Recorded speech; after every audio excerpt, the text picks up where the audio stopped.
আমি শৈল না ভাই, আমি এ পর্যন্ত লাইভ করলাম কয়েকটা, কোনোটা তো আমার 20টা লাইক পূর্ণ হলো না।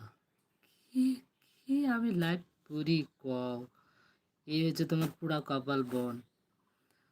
জেলখানার গেটে, মেডিকেলের বেডে আর হাইকোর্টের পাশে যাদের পাবেন আপনি, তারাই আপনার প্রকৃত আপনজন, আর বাকি সব ধান্দাবাজ। জেলখানার গেটে, মেডিকেলের বেডে আর হাইকোর্টের পাশে যাদের পাবেন আপনি, তারাই প্রকৃত আপনজন, আর বাকি সব ধান্দাবাজ। মানলাম, কিন্তু আবার মানলাম না, এখানেও কিন্তু আছে। ঠিক আছে, আমি এতটুকু রেখে দিলাম, বাকিটুকু বুঝলে বুঝলে, না বুঝলে তেজপাতা। আজকে আপনার 20টা লাইভ পূর্ণ হয়েছে, এখন আমাদের মিষ্টি খাবেন না? কই হয় নাই, মিশা কথা কও কি জন্য? আমার এখানে